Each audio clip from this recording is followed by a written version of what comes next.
Hello and welcome to Your Yes Filled Life. I'm your host, Brenda Winkle. I'm really excited because by the time you hear this episode, we will be into the official fourth year of the podcast. This podcast was born in April of 2022, and it started as the Waves of Joy podcast and then morphed into Your Yes Filled Life in 2023. And we are now at, okay, get this, we're at almost 23,000 downloads across all platforms. And I just couldn't be more excited. It has been such a cool thing to feel like I am going along with you on your walks and doing the dishes with you and taking drives with you. And it just means so much. And I'm so grateful for this opportunity. And I want you to know that every time you reach out to me and you tell me that you listened to a podcast, or you tell me that something resonated for you, or you tell me that something made you think differently or was supportive, it fuels me. And so I just want you to know that it's never a bother when you reach out. It just feels so good. So today on the podcast, we are going to be diving into one of the most frequently asked questions that I've been getting over the past several months, which is, how can I be more intuitive? So first of all, let's talk a little bit about what intuition is and what it isn't. Okay. And I've talked about this on other podcasts, and I'll even link some here below. But when we're talking about intuition, we're talking about that deep inner knowing that you have. Now, intuition speaks to us each in its own unique way. For some of us, we have access to future timelines, and we have intuition around what could happen next if everything stays on course. For others of us, we have intuition that comes through in the form of communication from other people. Like, in other words, we'll be looking for an answer, and next thing you know, the next three people that you talk to will be speaking to the thing that you're seeking. For some of us, intuition means that you actually can communicate with people not in this dimension. You can communicate with people who are beloved departed. On the other side, you can speak to spirit guides, you can speak to angels. For some people, intuition is sometimes a little bit confused, and there's some crossover between empaths, meaning that you might be an animal communicator, or that you are able to sense and feel people's body sensations or emotions inside your own body. And I just want to put it all under one great big umbrella of intuition right now. So, when Crystal Clenny was in the podcast, she taught us about the 18 tracks of intuition, the six clairs, the six empath tracks, and then the six niche tracks. And I'll invite you to go back and have a listen to that episode because it really kicked off some beautiful conversations around what is intuition. But here's why it matters.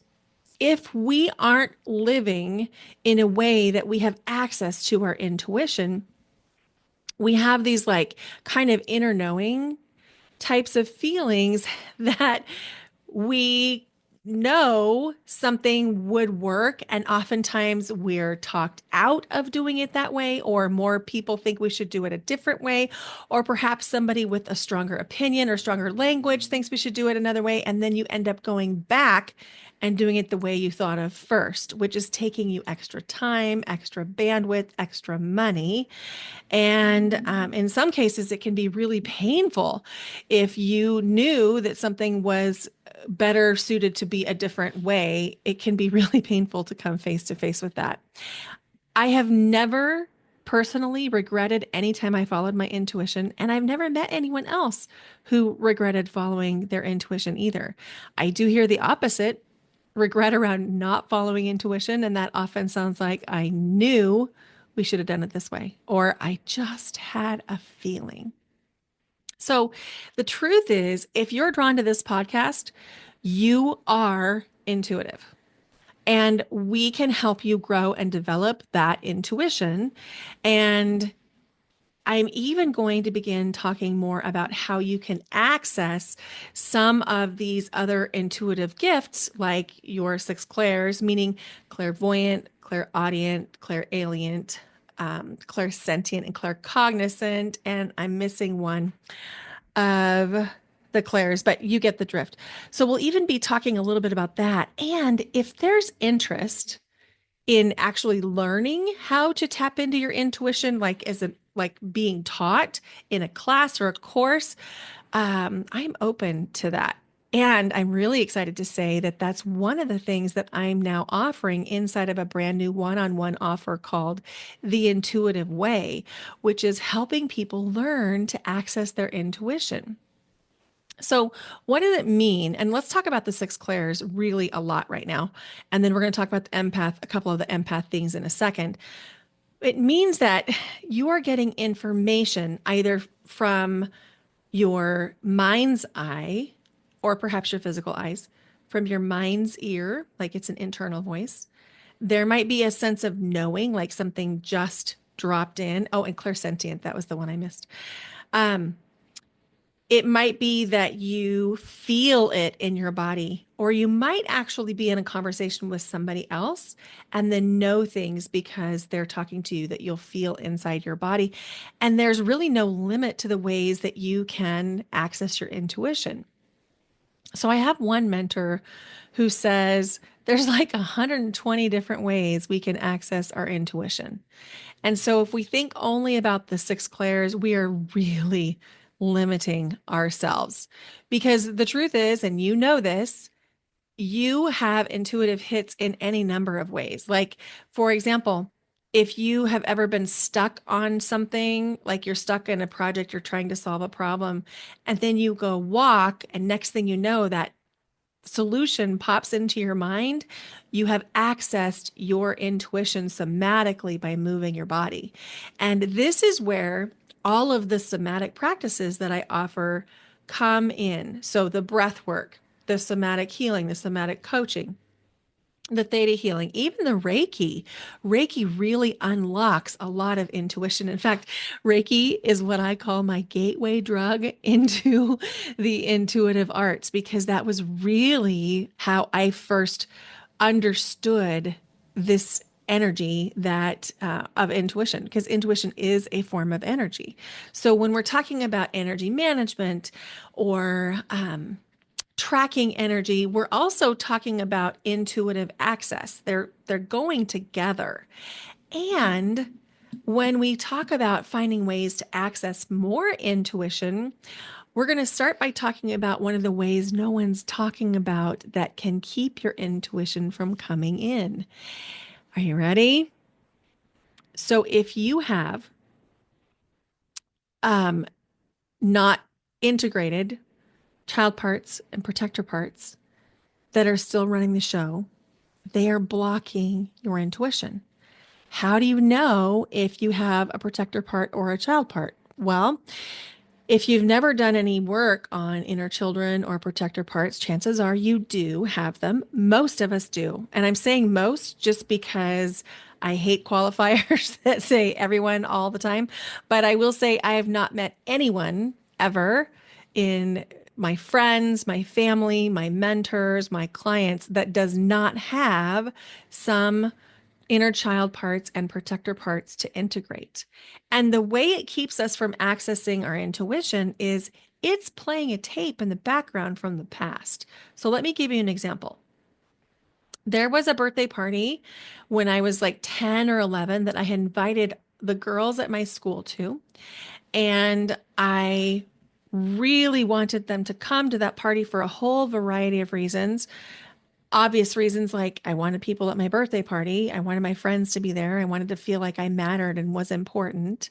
And then less obvious reasons about, if they showed up, then it would mean, and this is my child part talking, although it's been integrated, but this is what she would have said. If they show up, it means I matter. And no one came. No one came to the birthday party. And my family was so sweet and they felt bad. I mean, they felt horrible because I mean, it must have been really painful to watch, right? And so I remember leaving the house after we all made the realization that no one who was invited was coming to the party.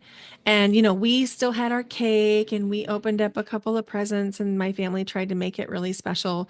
And they did. And also, my feelings were really hurt. And so I remember walking up the street, I walked up the block, and then I realized that if I turned left, I was going to have to walk by one of the girls' houses who had been invited.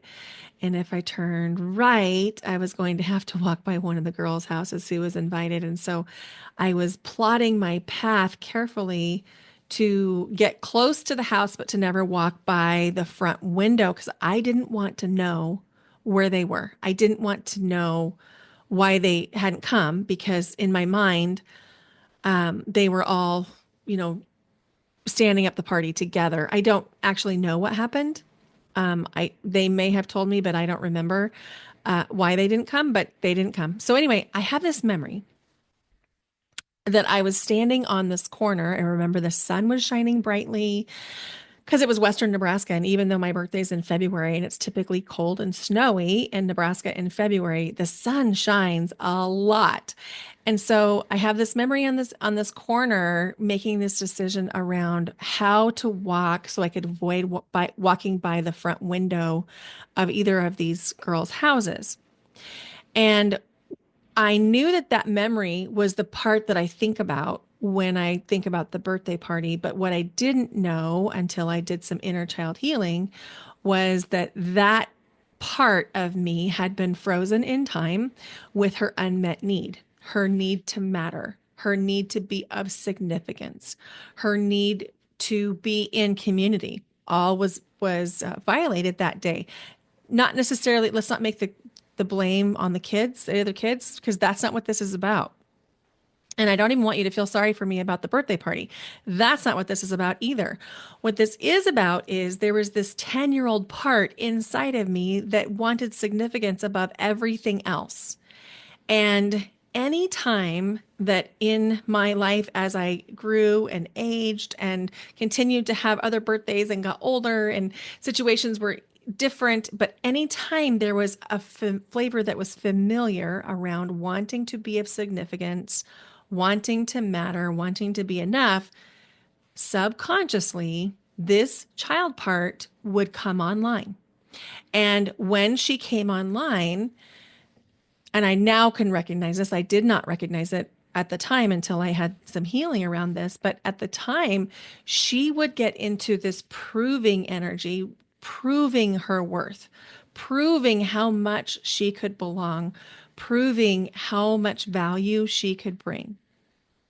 And so this child part energy ran my life, my business, my friendships, my romantic relationships for decades because I didn't know she was there.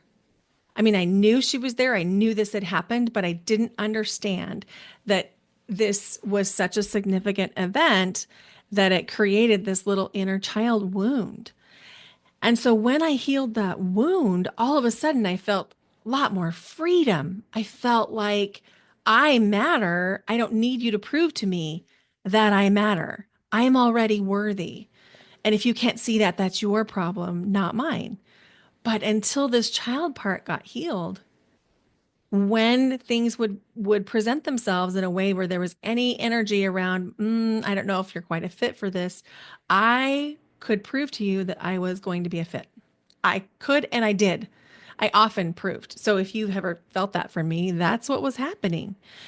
And this inner child healing that we do or don't do impacts every area of our life. It impacts how much money we can make. It impacts the career choices that we make. It impacts the relationships that we choose. And it impacts our ability to access intuition. And here's why. If this child part was online with her unmet needs, her need to prove, her need to be of significance, her need to matter, the other part of me, the bigger part of me, could not read the situation because this child part came online and she was so loud and had so many needs that she's reading the room for how can I fit in? How can I matter? How can I be of significance? She's not looking to see, is this aligned? Does this feel good? Am I being treated well? Is this on par with what I want to accomplish? All of those intuitive kinds of questions fell by the wayside because that unmet child part need of significance became the main player in the show. So if we have unhealed child parts or unhealed protector parts, and I'll talk more about the difference in just a second, those parts are taking most of the bandwidth that could be going to your intuition. So if you're saying to yourself, I don't have my intuition, or I don't always trust it, or it's hard to access, or I don't always know when it's talking to me, it's very likely that you also have some inner child parts that are competing for your intuition. So a child part is a literally a part of you. This is not a personality disorder. This is not a personality break. It's still a part of you that kind of gets frozen in time with those unmet needs. And as we get to know these child parts and we meet their needs, it's called reparenting in IFS, or internal family systems therapy. By the way, I'm not a therapist, but I am trained in IFS through my somatic coaching certification. So as we bring these parts into wholeness with our self, capital S self, then we can feel them, sense them, see them, know them, so that when they do come online, we can talk to them from a conscious place where they're not running the show subconsciously. And when that happens and the inner child part has their needs met, then they could stand down just a little bit and we have more access to our other intuitive knowing. Now, I told you I would also explain what a protector part is. A protector part is a part of yourself that has a very specific role in keeping you safe. And I just want to go on record in saying we love our inner child parts. We love our protector parts. They have had a really important job for all of these years. We don't want them to go away. That's not the goal. What we want them to do is to integrate in the whole so that they can still talk to us and communicate with us. And then we can also make conscious decisions about, is this real? Is this not real? Right? So a protector part is a part of you that comes forward to function in a really specific way. So sometimes we talk about like firefighter parts. These are the parts that are designed to put out fires. So peacekeeper parts are also very common. So if you find yourself like in peacekeeping, that is often a protector part. I worked with a client just this week who had been single for several years and was in a conversation on the phone with an eligible bachelor. And the conversation went very well. And at the end of the call, the man asked her out. And instantly she felt panic flood her body. And so she agreed to go out, but didn't set the actual time and instead reached out for a session. And so we connected. And this part to her in her mind's eye. And when we speak the language of the body, it's a little bit different than the language of the mind. And in the language of the body, this protector part looked like a snake. And so the snake was coiled up, ready to strike in case anything bad happened. And so when we talked to the protector part and met the needs of the part, and I won't go into that whole piece of it, the snake disappeared from her mind's eye, and then hopefully she'll be able to go out on this date. So the protector parts, excuse me, the protector parts might actually present in your mind's eye as something like a color, shape, texture, sound, image, or maybe even a memory. And child parts and protector parts are a little bit different, and the way that we work with them is a little bit different. But that's not important for this episode on intuition. But I just wanted to make sure that I gave you some background into what is a child part, what is a protector part.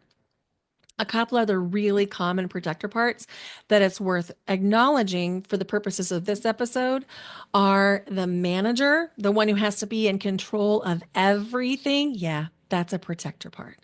And if you have that protector part come online, that protector part is also impacting your ability to access your intuition.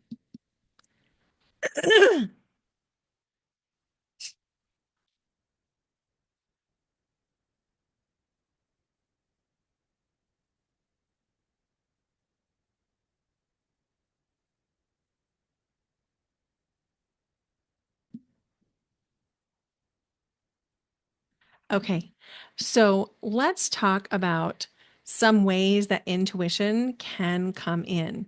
So we've talked about the clairs, but I want to get even more broad than that. Okay, because even talking about the clairs is a little bit limiting. So there are three basic ways we each access intuition, and you might have all of these, or two of these, or overlapping of some, or only one. So, one way is what we call the structural type of intuition. And if you have ever gotten an intuitive hit from looking at a spreadsheet, a map, a chart, a graph, you would have access from this structural type of intuition. And if you're really good with numbers, but you know you're highly intuitive, this is probably your method. Another form of intuition comes from consciousness reading, where you can actually read and feel the field. You probably enjoy meditation. You probably enjoy breath work and sound healing. And you can see and sense and feel things because of just what's available to you in the field, where you can kind of have this stream of consciousness type of experience with your intuition. And then there's a third way that maybe you can activate your intuition, which is through movement, through the body.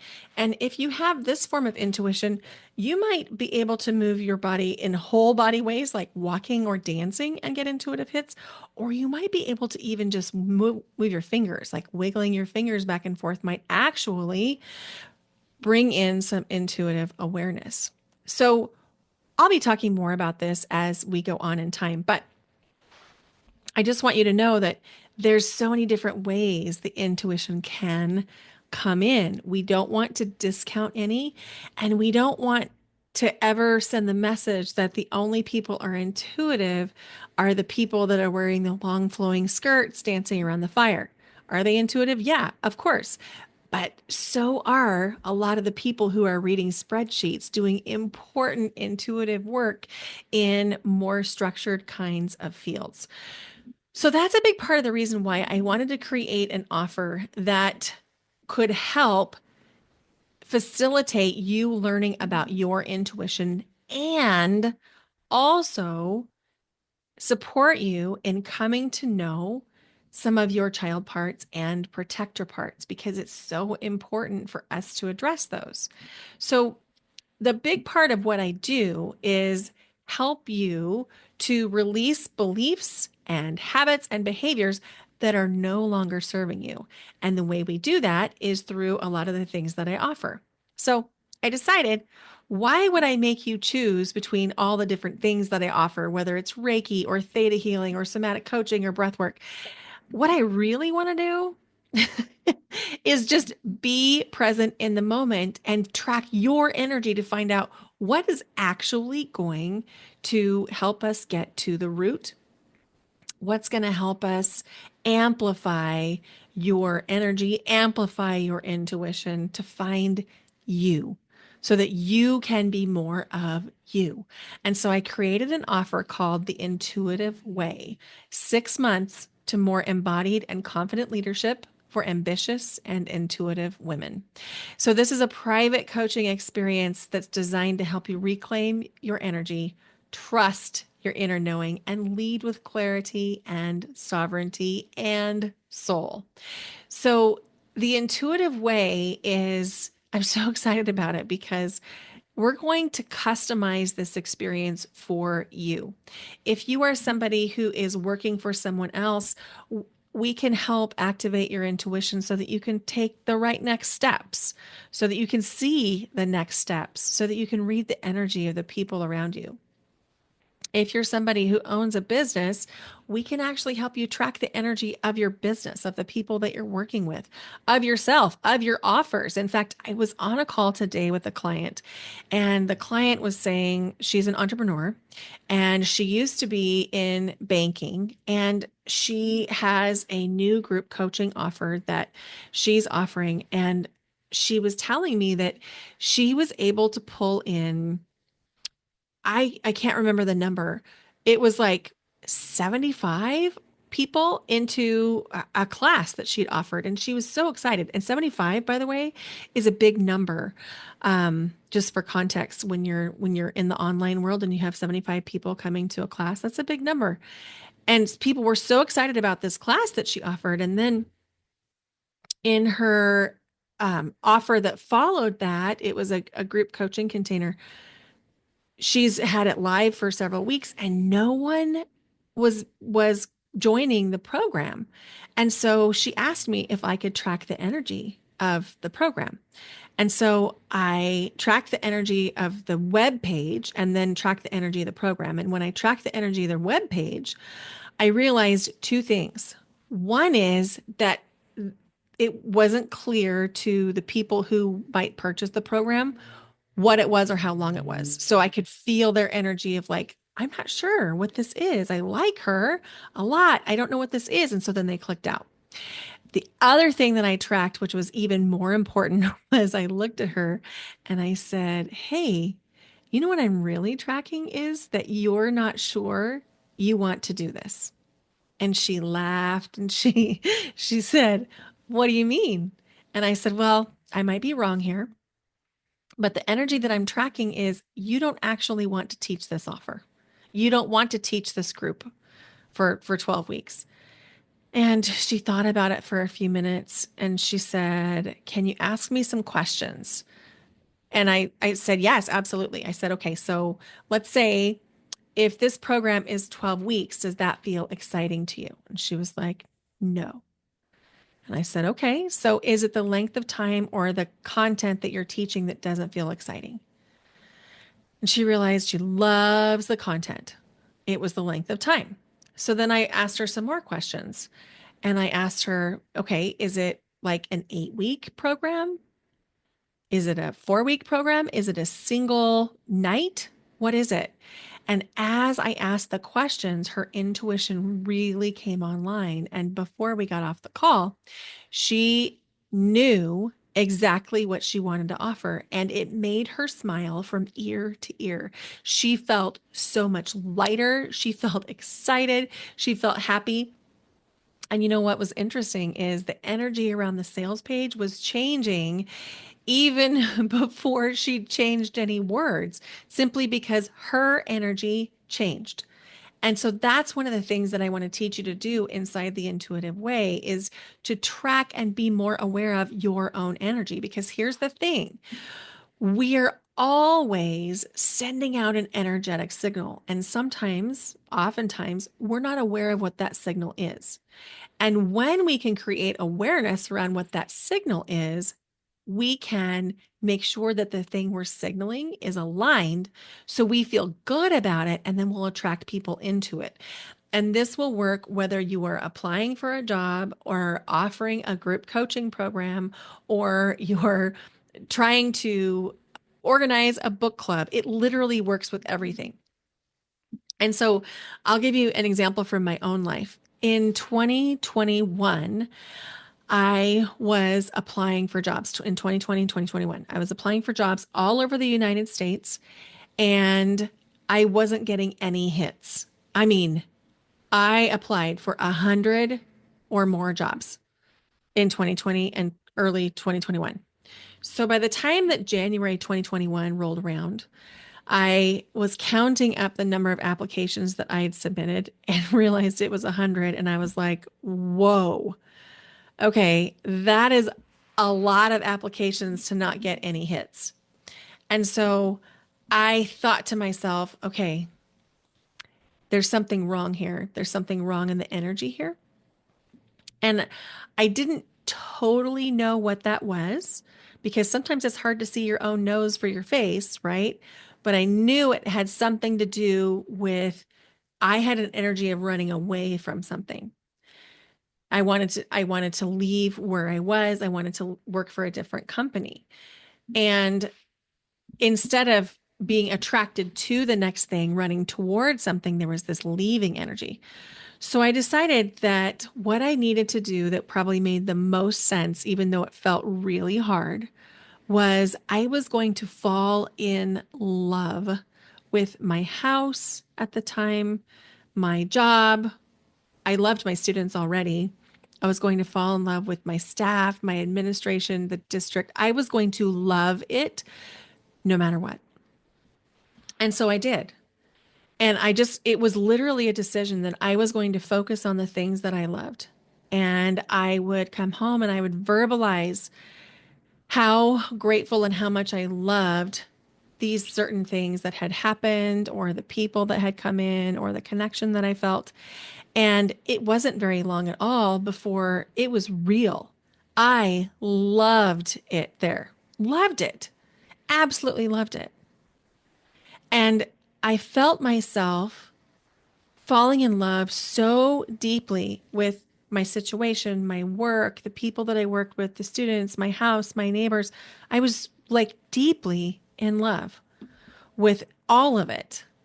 And then within 2 weeks' time, I was a finalist in 5 jobs all across the country. It happened because I was able to shift the energy. And when you can get really clear on, oh, I've got something energetically kinky here, then you can change it, you can adjust it. And sometimes, and again, sometimes you can't see your own nose for your face. With support, with guidance, you can track this energy, and then you're going to learn how to track this energy so you can do it on your own. And that's what the intuitive way is built around. It's this combination of guidance and teaching. And so I'm going to put the link in the show notes for the intuitive way. It's brendawinkle.com/intuitive way. And it's a 6-month container. And I am making this my primary focus right now. So I am accepting several clients, not unlimited clients, because, there's only so many hours in the day, but invitation to go check it out and see if this might be your next step to really activating your intuition.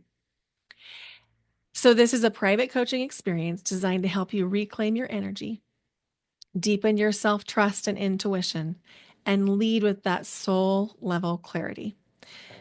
I can't wait.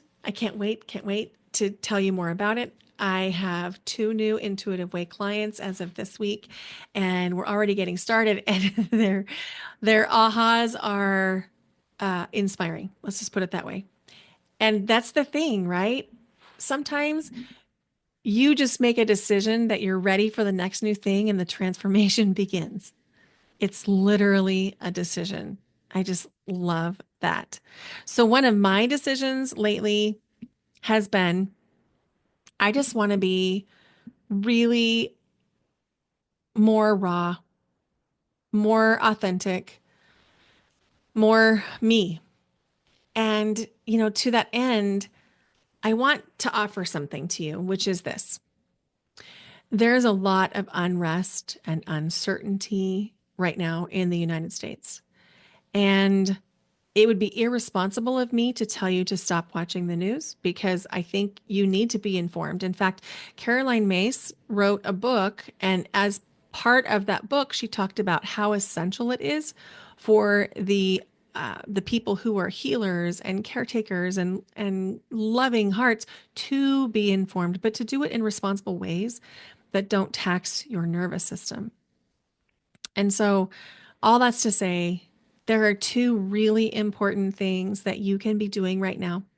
One is find joy every single day. Find something that brings you joy and go do it. It is one of the most important forms of resistance. And the second thing that you can do that is equally important is to be in community as much as possible. If you need a community of women, your Yes Filled Life will be enrolling new members in July of 2025. And I'll tell you more about that and put the link in the show notes this time, but I'll tell you more about it another time. But this is a beautiful, heart centered community of women who are doing really big things in the world. And keep in mind, big things in the world sometimes mean making sure that your immediate family has the support and the love that they need. And sometimes it means, doing things that are a little bit more outside of your family. But when you do heart centered, heart led things from a place of love and intuition, magic happens. That's, that's where the divine really speaks, is when we do those things with heart centered love and you open yourself to the intuitive nudges from whatever the God of your own understanding is. Thank you so much for listening to Your Yes Filled Life. If you're curious about energy, make sure you go grab that energy audit, brendawinkle.com/audit. And I'd love to tell you more about the intuitive way. If you want to jump on a call with me, you can absolutely do that. Send me a DM on Instagram at Brenda Winkle, or email me, brenda@brendawinkle.com. Or you can just join that container if you want to do that on the page link that I'm sharing. Thank you so much for being here. Please don't forget to give the podcast a rating and review wherever you're listening. It is the most important thing you can do to help the podcast grow. And my mission is to get this into the ears of 100,000 people by 2028. Okay, thanks for listening. Bye for now. Until next time.